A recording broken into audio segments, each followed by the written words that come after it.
పక్కింట్లో ఎవరు పోయారు మాయ? ఎలా ఉన్నావు అక్క? ఉన్నా. మేమెలా ఉంటే ఏంలే, నువ్వు బాగున్నావు కదా. బావ ఇక్కడ దిక్కులేనోడు ఎక్కడికో వెళ్ళుంటాడు పొట్ట కుట్టి కోసం. ఏయ్, నట్టింట్లో కూర్చొని ఏడ్చావో చెప్పు తీసుకొడతాను. నీకు విషయం చెప్పాలక్క. విన్నానులేవయ్యా. సంతోషం సంతోషం. తను మంచి పెళ్ళి అక్క, నీకు కూడా నచ్చుతుంది. నువ్వు దగ్గరుండి పెళ్లి జరిపించాలక్క. మేమెలా రాగలో? ఇలా చూడవే, పురుగుల మందు తాగి చావాలనుకుంటే తలుపులు తెరిచిపెట్టి చావు, లోపల తెస్తే కంపు కొడుతుంది. పిన్నే అది బాగానే ఉంది. ఓ నువ్వు రెచ్చగొడతావేంటి? అన్నింటికీ నువ్వే కలరా కారణం. అనవసరంగా రెచ్చగొట్టుకు, కడుపు కొట్టుకుంది. రాదమ్మా, ఏ ఆగు. రాదమ్మా, రాదమ్మా, ఒకసారి తలుపు తీ.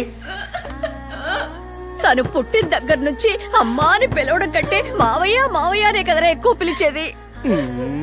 నువ్వు చదువుకున్న దానివి కదమ్మా, నాకు కూడా మంచి చెడు నువ్వే కదా చెప్తావు. నేను నీతో మాట్లాడాలి, ఒకసారి తలుపు తీ. నువ్వంటే ఇష్టం లేక కాదు రాదమ్మా, నా మాట కాస్త వింటే నీకే అర్థం అవుతుంది. తలుపు తీయమంటున్నానా? సరే, నా మొహం చూడక్కర్లేదులే. ఎగ్జామ్ ఫీజు కట్టాను, రసీదు తీసుకో. నువ్వు నాకేం ఎగ్జామ్ ఫీజు కట్టక్కర్లేదు. నేను చదువుకోను. సర్టిఫికెట్ తీసుకొని చించి పడేస్తాను.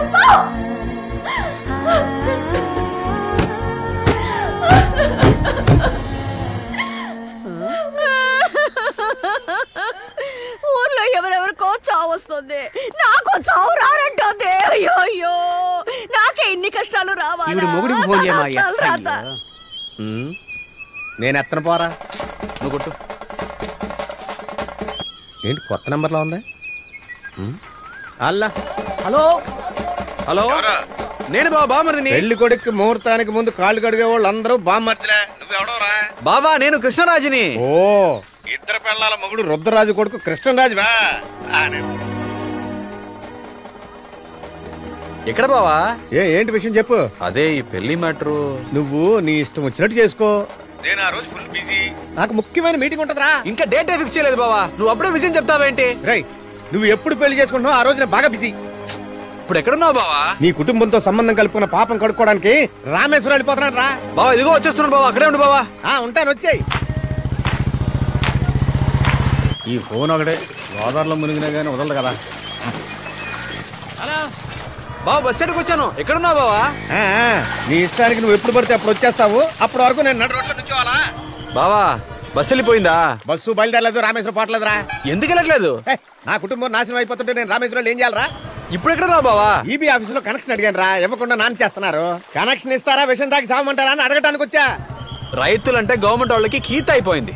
ఉండు బావ, అడుగుదాం. వస్తున్నా. ఎక్కడికి? ఈబీ ఆఫీస్కేగా. రాయండి రాయండి. అన్ని పార్టీల అజెండా జనానికి గోతులు తవ్వడమే. ఈయన పోరా. ఎన్నిసార్లు కొట్టిన తీరేంటి ఈ మానవుడు? చిన్నాన్న బండి కూడా ఇక్కడ లేదు. ఎవరు మాయా? చిన్నానా? మీ అత్తయ్య. హలో, మా మేనత్త వచ్చింది, గొడవ చేస్తోంది. మెగా సీరియల్ మించిన మెగా ట్విస్ట్లు ఇస్తున్నావేంట్రా భగవంతుడా? ఇప్పుడు చేస్తున్నాడు చూడు ఈ బావ. నీరదకు తాళి కట్టడం అంటే తమాషానా? నేను నీతో రానా? నిన్ను నాతో తీసుకుపోవడానికేగా ఈ బాధ అంతా. మాయా, మందు మాడికి బాగా కష్టపడుతున్నావరా? అవునే బంగారు. I love you. ఫోన్ తీయండి రా. I miss you. మా అమ్మాజీ తీసి చావండి రా. హలో బావా. నువ్వు పల్లకి ఎక్కాలని చెప్పి మా ఇంట్లో పాడి లేవాలని చూస్తున్నావురా. ఏంటి బావా, ఏమైంది? మీ అక్క పురుగుల మంది తాగింది, పెద్ద ఆసుపత్రికి తీసుకెళ్తారు. దానికి గనక ఏమైనా అయిందో మిమ్మల్ని ఎవరిని ప్రాణాలతో వదలరు. ఏమైంది మాయా? మూడో విషయం తాగిందట బుల్లపై. అయ్యో, రక్త కన్నీరు మొదలు పెట్టిందా? ఏం చేయబోతుందో ఏంటో. ట్రీట్మెంట్ ఇవ్వకండి, ఏదో ఒకటి తేలిపోవాలి, లేదంటే చావనివ్వండి. పిన్ని ఏంటో పని చేసా. ట్రీట్మెంట్ ఇవ్వండి డాక్టర్. నాకెందుకురా ట్రీట్మెంట్? నిన్ను చేసుకోవాలని ఎన్నో ఆశలు పెంచుకుందే, అది పురుగుల మందు తాగి చావడానికి సిద్ధంగా ఉంది.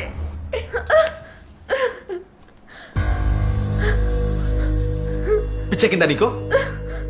ఎందుకు ఇలా పని చేసావు? చదువుకునే పిల్లలకి సూసైడ్ అంటే ఫ్యాషన్ అయిపోయింది. ఇదా మీరు నేర్చుకుంది? నిన్ను సార్ ట్రీట్మెంట్ ఇవ్వండి సార్. వాళ్ళమ్మ ట్రీట్మెంట్ ఇవ్వడానికి ఒప్పుకోవడం లేదు. ఫస్ట్ ఎయిడ్ మాత్రం ఇచ్చాం. అయితే నేనే చేసుకుంటానని ఒట్టేసి చెప్పు, లేకపోతే చావను. దీన్ని మళ్ళీ ఇంటికి తీసుకెళ్ళి నేను భరించలేను. మెంటలే నీకు అక్కడ కూడా చూడండి చంపేస్తాను. అదొప్పగా చేస్తుంటే వెళ్ళండి. ఒకటి దీన్ని చేసుకో, లేదంటే దీన్ని శవాన్ని తీసుకెళ్ళి ఎట్లా పడే. ఏంటి రాదమ్మా ఇది? నీ మీద ఎన్నో ఆశలు పెట్టుకున్నావు. నా రాదమ్మ ఇంత పిరికిదా? ఈ మావయ్య మనసు ఏంటో అర్థం చేసుకోలేకపోయావు కదా.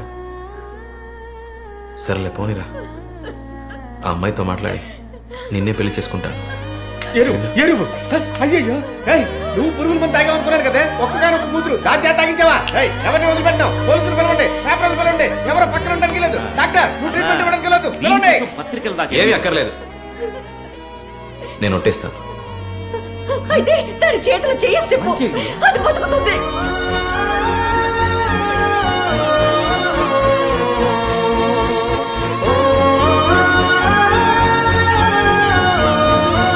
అయ్యో తాతయ్యకి హార్ట్ అటాక్ అంట, చాలా సీరియస్ గా ఉందంట. ట్రీట్మెంట్ తీసుకోరా, ఏదైనా తర్వాత మాట్లాడుకుందాం. డాక్టర్ జాగ్రత్త డాక్టర్. తాతయ్యకి ఏం కాలేదు, ఆయన బాగానే ఉన్నారు. నేనే అబద్ధం చెప్పాను. నిన్ను మరేం చేయను? మొగుడు ఫోన్ చేసి పెళ్ళం పురుగుల మంది తాగింది అన్నాడు. ఇక్కడికి వస్తే కూతురు బెడ్ మీద ఉంది. నాకు తెలిసి రక్త కన్నీర కూతురు అలా నటించమని చెప్పి ఉంటుంది. అది తెలియకుండా ఒట్టేసేస్తున్నావే, మరి ఆ అమ్మాయికి ఏం చెప్తావు మాయా? అక్క అబద్ధం చెప్పుండొచ్చు రబ్బులబాయ్, కానీ రాధమ్మ అలాంటిది కాదు. దాని కళ్ళు నన్ను చంపేస్తావా మావయ్య అని అడుగుతున్నాయిరా. తప్పు చేశాను రా, నాకెందుకు ఆ నీళ్ళ నీరద కనిపించాలి? అన్నిటికీ నేనే కారణం.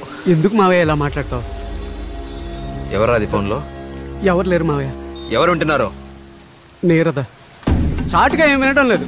నేనే అన్నా నీ పెళ్లి కోసం మా మావ ఎంత కష్టపడుతున్నాడో తెలుసా అని. ఆ అమ్మాయి అన్ని నాకు లైవ్ లో వినిపించు, తన నా కోసం ఎంత కష్టపడుతున్నాడో తెలుసుకుంటాను అని. ఎప్పటి నుంచి జరుగుతుందిరా? రక్త కన్నీరు ఇంటికి వెళ్ళిన దగ్గర నుంచి. కూడా ఉంటూ నువ్వు ఇలా చేస్తావారా? అయ్యో అంత మాటానికి మావయ్య. పోరా మావయ్య నేను ఇంకెప్పుడు చెప్పేది కనిపించు, మావయ్య, పోరా. నన్ను అర్థం చేసుకో మావయ్య. చెప్పమ్మా.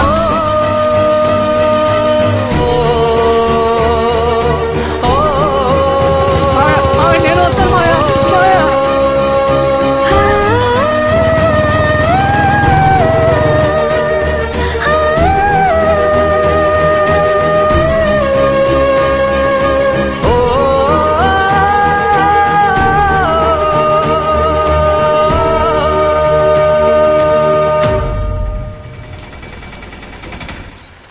నాకు విడాకులు ఇప్పించండి. సిగ్గుగా లేదా నీకు ఇలా మాట్లాడడానికి? నాకు విడాకులు ఇప్పించండి. 60 ఏళ్ళు నిండబోతున్నాయి. ఈ వయసులో ఏంటి నీకు విడాకులు? నలుగురు నవ్విపోరా?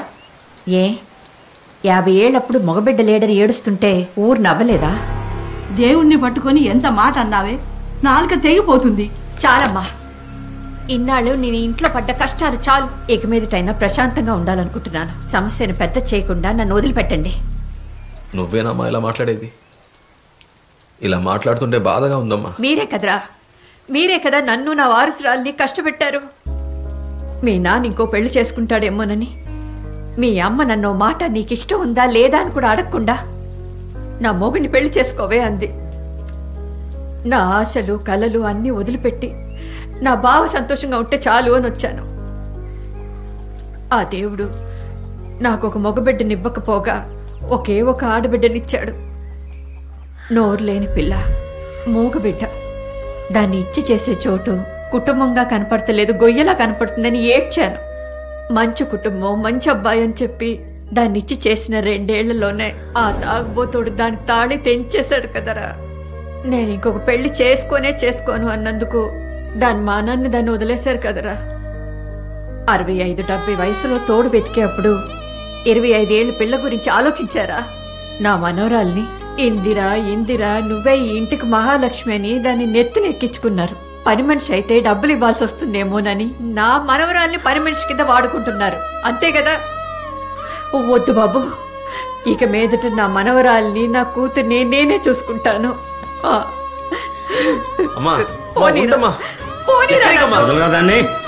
నా మాట అయినా వినవే. ఇంకా వాడినే తలుచుకుంటున్నావా? పదవే.